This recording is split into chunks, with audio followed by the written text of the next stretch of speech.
Hello friends, मैं हूं प्रवीण कुमार। नमस्कार करते हैं आपका मॉडर्न मेडिको पॉइंट के यूट्यूब प्लेटफॉर्म पे। जैसा कि आप लोगों को पता है कि हम लोग फेटस के वेलनेस के बारे में पता लगाने के लिए कुछ टेस्ट को परफॉर्म करते हैं, जिसमें एनएसटी, सीएसटी, किक काउंट और भी कुछ टेस्ट थे जिसके रिगार्डिंग हम लोग पूरी स्टडी कर चुके हैं।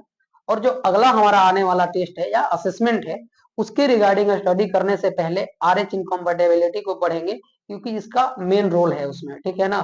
अब देखो, आज का हमारा टॉपिक क्या है? RH incompatibility. हम इसको स्टार्ट करते हैं और जानते हैं कि आरएच इनकम्पेटेबिलिटी क्या होता है। एक स्लाइड लेंगे और हम सबसे पहले समझेंगे कि आरएच क्या होता है। ठीक है। आरएच आरएच एक ऐसा फैक्टर है, ठीक है ना। आरएच ऐसा फैक्टर है जो डिसाइड करता है कि ब्लड ग्रुप पॉजिटिव होगा कि निगेटिव होगा। ठीक है ना।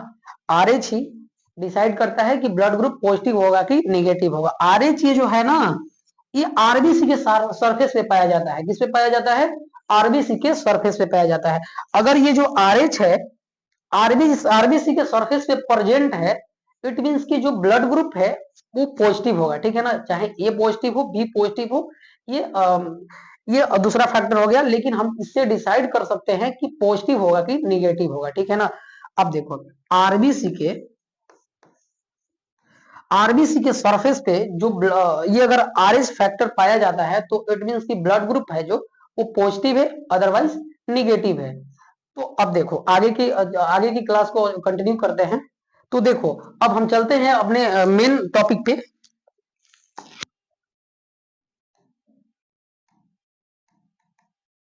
RH incompatibility in pregnancy. ठीक है ना। हम लोग पढ़ेंगे कि आरएच इनकम्पेटेबिलिटी इन प्रेगनेंसी। तो अभी हम लोग देखें कि आरएच क्या होता है। आरएच एक ऐसा फैक्टर है जो डिसाइड करता है कि ब्लड ग्रुप जो होगा पॉजिटिव होगा कि निगेटिव होगा। ठीक है। अब देखो, आरएच इनकम्पेटेबिलिटी इन प्रेगनेंसी क्या होता है।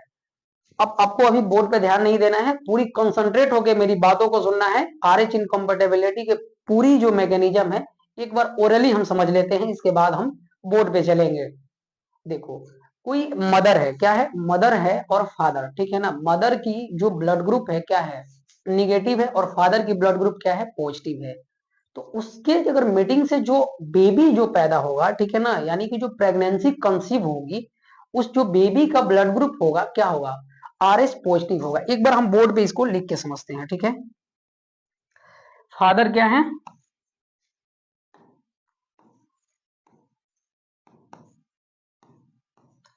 फादर जो है पॉजिटिव है। ठीक है ना। क्या है? पॉजिटिव है। और वहीं मदर की बात करें तो निगेटिव है। तो इसके अगर मेटिंग से जो प्रेगनेंसी कंसीव होगी, वो बेबी जो होगा पॉजिटिव होगा। क्या होगा? आरएच पॉजिटिव होगा। ठीक है। अब देखो, तो ये जो प्रेगनेंसी कंसीव हुई है, बेबी क्या है? आरएच पॉजिटिव है। अब देखो आगे जो है, इसमें जब डिलीवरी के दौरान, ये जब बेबी की डिलीवरी होगी, ये आरएच पॉजिटिव जब बेबी की डिलीवरी होगी, यहाँ पे मदर का क्या ब्लड ग्रुप है? निगेटिव है। तो जब ये बेबी की जब डिलीवरी होगी, तो ये जब इसकी जो ब्लड ग्रुप है ना, ये जो ब्लड, इसकी जो ब्लड सेल्स है, वो माँ के बाय मिस्टेक माँ के ब्लड में मिल जाएंगे। क्या होते हैं? बाय मिस्टेक माँ के ब्लड में मिल जाएंगे। तो अब क्या होगा? ये तो बेबी डिलीवर हो गया है, ठीक है ना। लेकिन जब डिलीवरी के दौरान बाय मिस्टेक किसी भी प्रकार की इन्वेजन के द्वारा क्या हुआ, इसकी जो ब्लड सेल है, यानी बेबी की जो ब्लड सेल है, माँ के ब्लड सेल में मिक्स हो गया है। तो अब जो माँ की इम्यून सिस्टम है, वो क्या करेगा? इस ब्लड सेल के, यानी कि आरएच पॉजिटिव के अगेंस्ट क्या करेगा? एंटीबॉडी को तैयार कर लेगा। ठीक है। क्या करेगा? एंटीबॉडी को तैयार कर लेगा। अब क्या है, माँ की जो ब्लड सीरम है उसमें आरएच पॉजिटिव के अगेंस्ट एंटीबॉडी तैयार हो गए हैं। अब इस प्रकार के कोई भी अगर ब्लड ग्रुप आते हैं, यानी कि आरएच पॉजिटिव के ब्लड ग्रुप अगर मैटरनल जो ब्लड के कांटेक्ट में आते हैं, तो क्या होगा? उसकी एंटीबॉडी उस पर अटैक करेगा और उसको मारने की कोशिश करेगा, डिस्ट्रॉय करने की कोशिश करेगा। आप पूरी मैकेनिज्म को समझ पा रहे हैं? अब देखो क्या है, फादर पॉजिटिव है, मदर निगेटिव है। इनसे जो प्रेगनेंसी कंसीव हुई है, पॉजिटिव बेबी है। क्या है? आरएच पॉजिटिव बेबी है। और ये बेबी जो है, बेबी के डिलीवरी के दौरान बाय मिस्टेक हुआ क्या, इसकी जो ब्लड सेल्स है माँ के ब्लड में मिक्स हो गए। अब माँ के ब्लड में क्या हुआ, उसकी एंटीबॉडी इसके अगेंस्ट तैयार हो गया है।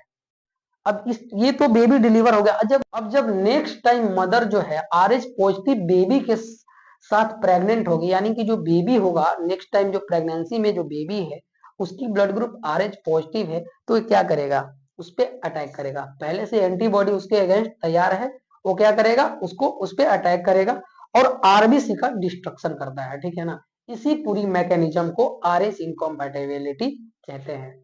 इस पूरी मैकेनिज्म को क्या कहते हैं, RH इनकॉम्पैटिबिलिटी कहते हैं। ये क्या कॉज करता है, RBC का डिस्ट्रक्शन करता है। अब आइए हम बोर्ड पे चलते हैं और लाइन बाय लाइन चीजों को समझते हैं।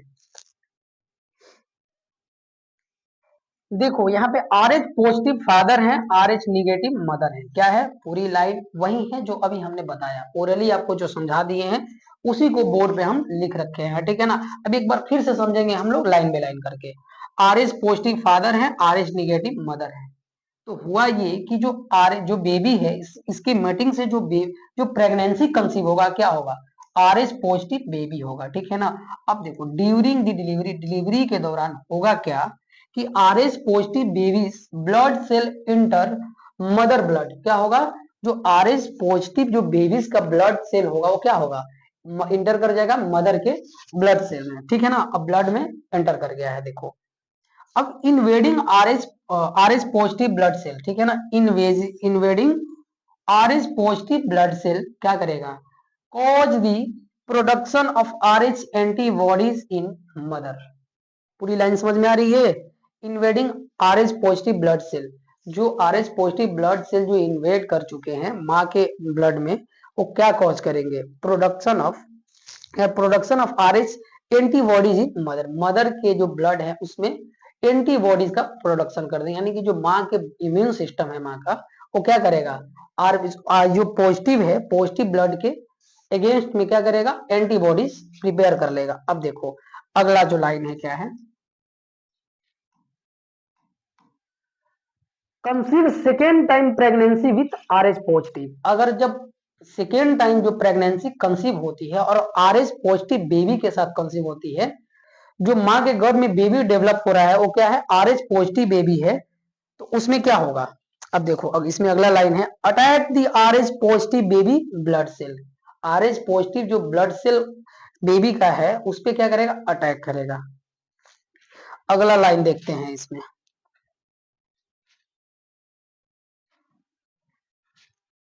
अगला लाइन ये है, इट कॉज, क्या होगा, it causes destruction of fetal RBC that results from antigen antibody reaction. Antigen antibody का रिएक्शन होगा और RBC का डिस्ट्रक्शन होगा। क्या होगा, RBC का डिस्ट्रक्शन स्टार्ट हो जाएगा, किसमें, बेबी में। अब देखो अगला लाइन क्या है, it is also known as erythroblastosis fetalis.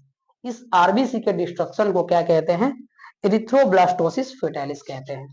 अब देखो जो अगला लाइन है, इसमें अगले स्लाइड पे चलते हैं और देखते हैं इसकी मैनेजमेंट के बारे में समझेंगे हम लोग। इसकी ट्रीटमेंट को देख लेते हैं, ठीक है ना। इसकी ट्रीटमेंट क्या होती है, to prevent RH incompatibility. RH incompatibility को प्रिवेंट करने के लिए एडमिनिस्टर करते हैं, क्या करते हैं, रोगम एंटीडी, ठीक है ना। एडमिनिस्ट्रेशन ऑफ रोगम एंटीडी, रोगम एंटीडी को एडमिनिस्टर करते हैं कब, 72 घंटे के पहले, ठीक है ना। सॉरी, 72 घंटे के पहले कहने का मतलब ये कि जब बेबी की डिलीवरी हो गई, अभी मान लो कि बेबी की डिलीवरी हुई, अब जो इसका ब्लड है, जो बेबी का ब्लड है मैटरनल ब्लड में क्या हो गया, मिक्स हो गया, तो ये तो पता चल जाता है। इसके पता चलने के बाद 72 घंटे के अंदर ही रोगम एंटीडी का इंजेक्शन लगाना होता है। इसको हम लोग IM देते हैं और मदर को देते हैं, ठीक है ना। पूरी लाइन लिखी हुई है कि with in 72 hour of delivery 300 microgram IM देते हैं और मदर को देते हैं, क्या देते हैं, रोगम एंटीडी। तो आई होप कि आपको आज की क्लासेस समझ में आई होगी कि RH इनकॉम्पैटिबिलिटी इन प्रेगनेंसी क्या होता है, प्रेगनेंसी के दौरान जो RH इनकॉम्पैटिबिलिटी है क्या होता है। मिलते हैं आपसे अगले वीडियो में एक नए टॉपिक के साथ, तब तक के लिए बाय।